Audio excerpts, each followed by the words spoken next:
spirulina na tablet para sa isda natin. Ewan ko ilang pieces to eh. 50 pieces daw kasi 26 pesos eh. 50 pieces, 26 pesos. Kaya umorder ako ng 200 pieces. Tignan natin kung legit na 200 to. Pucha. Ano nga? Oh.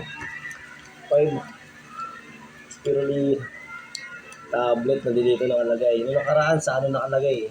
Sa cup. 50 pieces lang. Titignan natin kung legit. Parang hindi ah. Malambot eh. 50 pieces. Uy. Ay. Kaya pala 50 pieces. 26 pesos. Ang late pala. Hindi katulad nung binili ko noong nakaraan. Kaya ilang yan. Nung nakaraan ang taba nun eh. Oh. Maliit. Oh. 50 pieces. Oh. 50 pieces ba? Bibilangin natin. Bilangin natin guys ha. Bilangin natin. 50 pieces. 50 pieces. 50 pieces pa. 2, 4, 6, 8, 10, 12, 14, 16, 18, 20, 22, 24, 26, 28, 30, 32, 34, 36, 38, 40, 42, 44, 46, 48, 50, 51. May print isa. 51 pieces. Okay naman siya. Tatry natin yan. Tatry natin sa isda natin. Kung kakainin. Ayos ah. Maliit siya pero pwede na. Para sa pang-papaganda daw ito ng pagpapaganda ng damo na tapi. Sa tapi natin ito gagamitin sa tapi. 51 pieces. Ang nakalagay lang doon, 50 pieces. Kaya tatry natin. Ang dami dami. Palawas na natin ito. Napapakain ko na ito sa tanghali lang. Sa tanghali ko. Sa umaga live foods. Sa tanghali ito. Tapos sa hapon, live foods ito ako. Chubipex. 51 pieces. O nagkamali lang ng bilang eh. 51 pieces. Okay po. 3, 4. Meron pa akong 200 pieces. Kung 51, meron akong 204 pieces pa. Pakita natin sa inyo guys kung paano kainin ang gapi natin ito. Tara. Yung video mga boy ito. So guys, susubukan na ito. Guys, susubukan natin yung spirulina. Nabinili natin. Ayan. Ano ba? Ilisuho. Alin? Alin? Saan? Ganyan.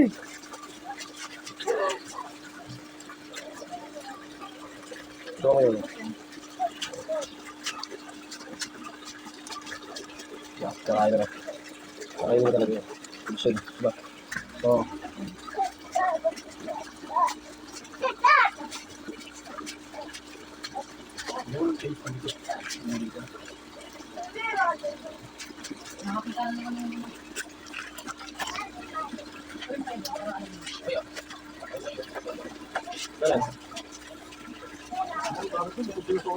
Kakain siya. Ay, diba? Sige, sayat mo muna. Dahil dyan, binili ko sa kuryano yan. Binili mo sa wala na eh. Put yung Put yung number.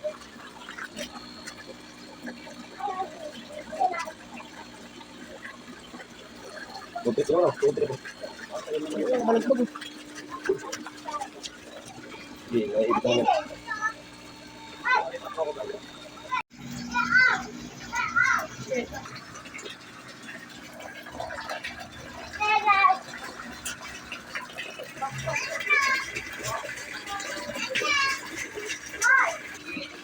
Nagugulo ko dito, wala na dito. Wait lang.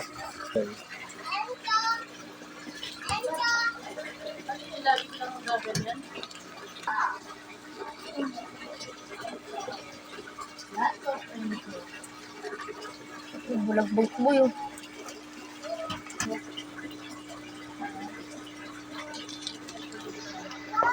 Guys, sa testing ko na. Papalo na ako ng page natin guys ha. Tsaka ng YT natin guys. Pa-share at like na rin guys sa mga videos natin ha. Salamat. Love you. Ingat. Topic wish keeping. Love you.